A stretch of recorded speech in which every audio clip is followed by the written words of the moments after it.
এই লাইফে ভাই এমন কিছু কিছু সময় আসে, তখন নিজেকে মনে হয় যে আমি বলি পাঠা হয়ে গেছি।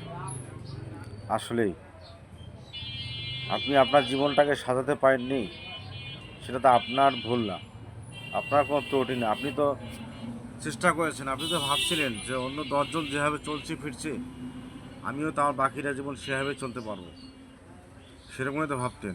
একই লেভেলের চলাফেরা করতেন। যাদের সঙ্গে ছোটোবেলা আপনি বড় হয়েছেন, তারা কেউ কেউ অনেক জায়গায় এগিয়ে গেছে, কেউ লেখাপড়ার দিক দিয়ে এগিয়ে গেছে, বড় বড় শিক্ষিত হয়েছে, বড় বড় চাকরি করতেছে, কেউ আবার মাঠে ঘাটে ক্ষেত্রে খামারে কাজ করে, ব্যবসা বাণিজ্য করে অনেক এগিয়ে গেছে। হয়তো বা তুমি পারোনি, সেজন্যই তোমাকে অনেক অনেক কিছুই তোমাকে এই পৃথিবীতে ঘাটতির মুখোমুখি হতে হচ্ছে। সবাই তোমাকে গ্লানি দিচ্ছে, তোমাকে বকা দিচ্ছে, আর তুমি আফসোস করতেছো, হায় আমার কপালে কি হলো। এই পৃথিবীটা না এরকমই ভাই। ছোটোবেলা থেকে বড় হয়েছে, একসঙ্গে বড় হয়েছো, তোমার একই লেভেলে যারা বন্ধু বান্ধবী, বড় ভাই ছোট ভাই, তারা অনেক বড় হয়ে গেছে, টাকা পয়সার মালিক হয়ে গেছে, তারা এখন নিজেদের অতীতকে ভুলে গেছে।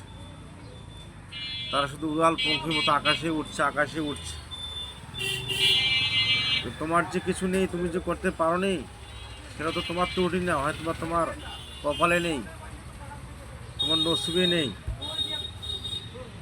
সেটা তো আর কেউ বুঝতেছে না। তোমাকে সবসময় অপমান করতেছে, তোমার পিতা মাতা তোমাকে অপমান করতেছে, তোমার ফ্যামিলি বউ বাচ্চা তোমাকে অপমান করতেছে। আসলে ভাই ঠিক, তোমার সন্তান সন্ততি 2-4 জন রয়েছে, তুমি তাদের জন্য কিছুই করতে পারো না। একটা বসত বাড়িও তাদেরকে তুমি করে দিতে পারলে না, তাদের জন্য একটা বাড়িঘর করে দিতে পারলে না। তাদেরকে তো তুমি পৃথিবীতে নিয়ে এসছো।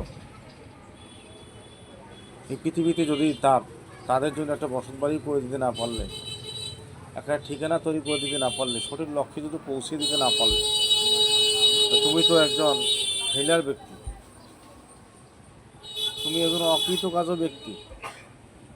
এই পৃথিবীতে কাপুরুষের তালিকায় তোমার নামটা লেখা হবে। আসলে কিন্তু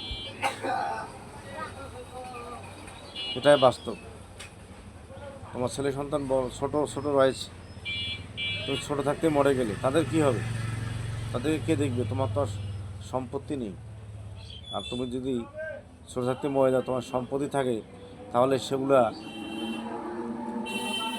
সেই সম্পত্তি দিয়েই তারা বড় হবে, লালন পালিত হবে, তারা লেখাপড়া করতে পারবে। তো তোমার যদি কিছুই না থাকে আর তুমি যদি অল্প বয়সে মারা যাও, তাদের তো ভিখারির মতো অবস্থা হয়ে যাবে, মানুষের দুয়ারে দুয়ারে বের হতে হবে। কিছু কিছু মানুষের এসব কিছু দেখলে আমার মন মেজাজ খারাপ হয়ে যায়, ঠিক থাকে না।